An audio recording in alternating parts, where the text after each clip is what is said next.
জামা কাপড় ছেড়ে এটা পরে নে। এটা হ্যাঁ, এটা কার সাইজ রে?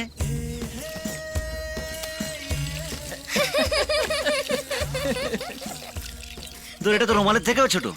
থাক থাক, আমি কাল সকালেই স্নান করে নেবো। এই রাহুল, এই বাবু, চান না করে ভেতরে ঢুকতে পারবেন নি, ঠাকমার হুকুম। ওই ঠাকুমার চামচে এক দেবো না। ওই এক হাত গামছা পরে আমি স্নান করতে পারবো না। বেশ তো, তাহলে গামছা না পরি করুন। এ চালা। গায়ে হাত তোলেন কেন? আপনি জানেন আমি এ বাড়ির কে? ওই এই গামছা দিয়ে না তোর গলা টিপে শেষ করবো।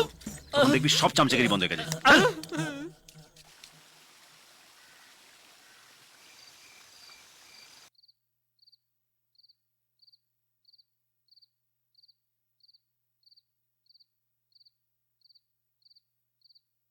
রাহুল, তোমার সঙ্গে আমার একটু কথা।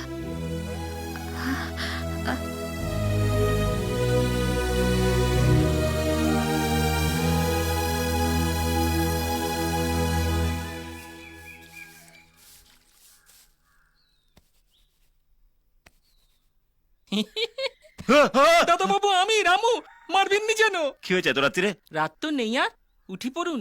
এই বাড়িতে ভোরবেলায় মোরগ ডাকার পর কারোর ঘুমানোর নিয়ম নাই। এই তুই যাবি এখান থেকে? চলুন না দাদা বাবু, দাদু জানতে পারলে আমাকে আর আস্ত রাখবেননি। ঠিক আছে, যাচ্ছি, যা। চল। সরি দাদু, একটু মারপিট করতে বাধ্য হলাম। আসলে এই হারামজাদাটা আপনাকে যেভাবে অপমান করে কথা বলছিল সেটা আমি সহ্য করতে পারলাম না। তাই ভাবলাম এই সভ্যটাকে একটু সভ্যতা শেখানো দরকার। একজন বয়স্ক মানুষের সঙ্গে কিভাবে কথা বলতে হয় সেটা জানিস না? চল ক্ষমা চা, ক্ষমা চা বলছি, চল। বল বড় বাবু আমাকে ক্ষমা করে দিন। বল। বড়বাবু, আমাকে ক্ষমা করে দিন। ওনাকে দেখে মনে হচ্ছে উনি তোকে এখনো ক্ষমা করেননি। চল, ভালো করে চল, হাত জোড় করে ক্ষমা চা, চল চল। বড় বড় বড়, হাত জোর করছি, আমাকে ক্ষমা করে দিন, নইলে ও আমাকে মেরে ফেলে দেবে। হাত জোর করছি, আমাকে ক্ষমা করে দিন বড়, হাত জোর করছি।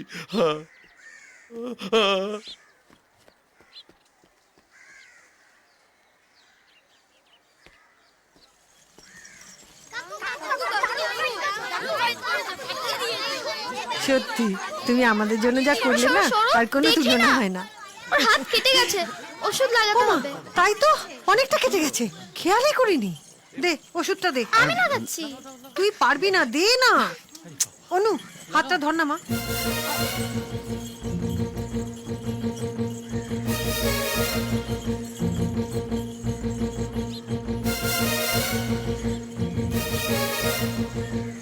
আরে এখানে তো লেগেছে। দেখি, আরে দেখি না কোথায় লেগেছে। দেখি, দেখো দেখো কাণ্ড দেখো।